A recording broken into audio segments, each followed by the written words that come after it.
참 아이러니하죠. 기후변화가 인류에게 뭐랄까 역설적인 선물을 하나 줬습니다. 수십 년 동안 꽁꽁 얼어붙어 있던 바로 그 북극의 바닷길이 열린 건데요. 이게 새로운 실크로드라고도 불리죠. 근데 말이에요. 이 지름길이 과연 우리에게 황금알을 낳는 거위가 될까요? 아니면 판도라의 상자가 될까요? 오늘 이 뜨거운 딜레마 속으로 한번 같이 들어가 보시죠. 자, 그럼 왜 이렇게 다들 북극 하는 걸까요? 가장 큰 이유, 바로 시간입니다. 기존의 수에즈 운하를 통과하면 아시아에서 유럽까지 가는데 한 40일 정도 걸리거든요.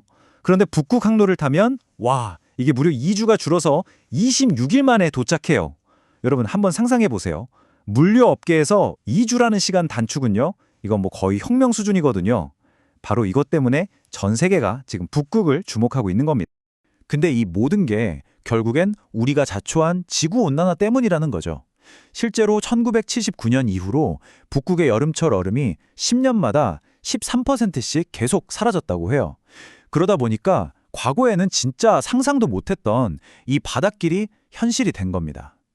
뭐랄까, 우리가 저지른 일에 대해 자연이 주는 좀 씁쓸한 보상 같기도 하고요. 어쨌든 새로운 기회의 문이 열린 건 맞습니다. 자, 그럼 첫 번째 섹션에서는요, 이 지도 위에 펼쳐진 새로운 지름길, 그러니까 얼음 속 항로가 대체 어떤 모습인지 좀 더 구체적으로 들여다보겠습니다. 보통 북극 항로라고 하면 크게 한 3가지 정도로 나눌 수 있어요. 하나는 캐나다 쪽으로 가는 북서 항로, 그리고 또 하나는 아직은 좀 먼 미래 얘기지만 북극점을 가로지르는 항로가 있고요.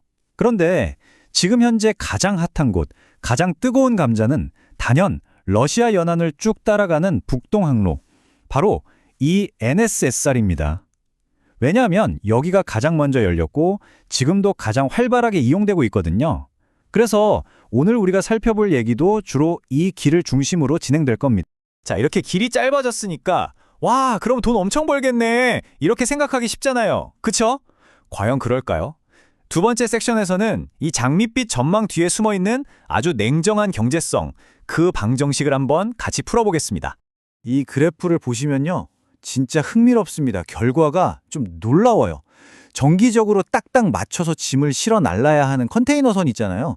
이 배들의 경우에 북극 항로를 이용했더니 오히려 연간 1200만 달러, 우리 돈으로 하면 160억 원이 넘는 어마어마한 손실을 본다는 거예요. 아니 잠깐만요. 지름길이라면서요? 근데 왜 돈을 버는 게 아니라 손해를 보는 이런 이상한 결과가 나온 걸까요? 그 해답은 바로 제한된 기회라는 데 있습니다. 여기 HMM 전문가분 말씀처럼 북극 항로가 아직은 1년 365일 언제나 열려있는 그런 고속도로가 아니에요. 딱 아주 더운 여름철에만 잠깐 문을 여는 좁은 길 같은 거죠. 게다가 이 길을 가려면 얼음을 막 깨면서 가야 하니까 엄청 비싼 특수 선박, 내빙선이라는 게 꼭 필요하거든요. 그러니까 이런 제약들 때문에 1년에 고작 한두 번 왔다 갔다 하는 걸로는 이 비싼 배값을 감당하기가 힘든 거죠. 그런데 모든 배가 다 손해를 보는 건 또 아닙니다. 예를 들어서 LNG나 광물처럼 정해진 스케줄 없이 필요할 때마다 대량으로 실어 나르는 배들, 벌크선이라고 하죠. 이 친구들은 얘기가 완전히 달라요. 여기 우리나라 펜오션의 실제 사례를 한번 보세요. 얼음 깨주는 세빙선 비용 같은 추가 비용을 다 내고도 딱 한 번 운항하는 걸로 무려 140만 달러, 우리 돈으로 거의 19억 원을 아꼈어요. 그러니까 핵심은 뭐냐? 정기 운항이라는 족쇄가 있느냐 없느냐, 바로 이 차이였던 겁니다. 자, 경제적인 계산은 이쯤 해두고요. 이제 우리는 좀 더 근본적인 질문을 던져봐야 합니다.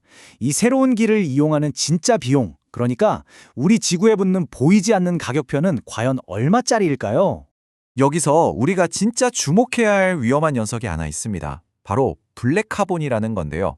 이게 뭐냐면 쉽게 말해서 배관에 뿜는 시커먼 그 으름, 그냥 검댕이라고 생각하시면 돼요. 근데 이 작은 입자가 눈처럼 하얀 북극 얼음 위에 딱 내려앉는 순간 거기서부터 비극이 시작되는 겁니다. 왜냐하면 원래 하얀 얼음은 햇빛을 반사시키는 거대한 거울 역할을 했잖아요. 근데 이게 까맣게 변해버리니까 빛을 튕겨내는 게 아니라 열을 그대로 쫙 빨아들이는 검은 스펀지가 돼버리는 거죠. 그리고 바로 이 지점에서 빠져나올 수 없는 악순환의 고리, 기후 되먹임이라는 게 만들어집니다. 한번 보세요. 배가 다니면서 블랙카본을 뿜죠? 그럼 얼음이 더 빨리 녹아요. 얼음이 녹으니까 바닷길이 더 넓어지네요. 그럼 더 많은 배가 들어오겠죠. 결국 이 항로를 이용하는 것 자체가 이 항로를 더 빨리 파괴하고 북극의 죽음을 앞당기는 정말 끔찍한 딜레마에 빠지게 되는 겁니다. 물론 국제사회도 이 심각성을 알고 가만히 보고만 있진 않았습니다. 해운업계의 UN이라고 불리는 국제해사기구 IMO가 드디어 나섰죠. 블랙카본의 주범으로 꼽히는 벙커 CU, 그러니까 중유 사용을 2024년 7월 1일부터 북극해에서는 전면 금지하겠다. 이렇게 강력한 규제를 내놓은 겁니다. 그런데 말입니다. 이 규제에 안타깝게도 아주 치명적인 허점이 있어요. 특정 조건을 갖춘 배라던가 특히 러시아처럼 북극에 엄청나게 넓은 바다를 가진 나라의 배가 자기네 바다를 다닐 때는 이 규제를 2029년까지 미룰 수 있게 예외 조항을 딱 만들어 둔 거죠. 이게 무슨 뜻이겠어요? 결국 가장 많은 배가 다니는 가장 중요한 길에 5년 유예라는 뒷문을 슬쩍 열어준 거나 마찬가지입니다. 자, 여기서 자연스럽게 다음 주제로 넘어가게 되네요. 바로 지정학 문제, 그러니까 이 북동항로의 절대 강자이자 사실상 문지기 역할을 하고 있는 러시아 이야기입니다. 2억 2천만 톤. 이 숫자 하나가 러시아의 야망을 전부 보여줍니다. 이게 뭐냐면 러시아가 2035년까지 북동항로에서 이만큼의 물동량을 처리하겠다고 내건 목표치예요. 이건 그냥 길 하나 개발하겠다는 차원은 넘어서 이 북극 자체를 국가의 미래 성장 동력으로 삼겠다. 이런 강력한 의지를 보여주는 거죠. 그리고 이 길을 지나가려면요. 무조건 러시아가 정한 규칙을 따라야 합니다. 러시아 국영 원자력 기업한테 허가 받아야죠. 배 정보, 선원 정보, 화물 정보까지 전부 다 연방보안국, 그러니까 FSB에 보고해야죠. 심지어 러시아 쇄빙선이랑 안내원 서비스도 의무적으로 써야 돼요. 이건 뭐 사실상 러시아 바다를 지나가면서 비싼 통행료 내는 거랑 똑같은 겁니다. 자, 지금까지 경제, 환경, 그리고 지정학 문제까지 정말 복잡하게 얽혀 있죠. 이 문제들을 다 모아서 이제 우리는 이 거친 바다를 어떻게 항해해야 할지, 그 미래의 나침반은 어디를 가리키고 있는지 한번 살펴보겠습니다. 우리나라 사례를 보면 이 복잡한 딜레마가 아주 잘 드러납니다. 한쪽에서는 정부가 부선항을 북극 항로의 중심 기지로 만들겠다, 이런 큰 그림을 그리고 있고요. 또 다른 한쪽에선 우리나라 조선소들이 세계 최고 수준의 쇄빙 LNG선을 척척 만들어내면서 이 새로운 시장을 기술력으로 이끌고 있어요. 그러니까 눈앞의 경제적 이익과 미래의 환경적 책임, 이 사이에서 아슬아슬하게 줄타기를 하고 있는 거죠. 이게 바로 지금 북극을 바라보는 전 세계의 현실입니다. 자, 그럼 오늘 이야기의 핵심을 딱 3가지로 정리해 볼까요? 첫째, 북극 항로는 시간과 비용을 줄여준다는 달콤한 약속입니다.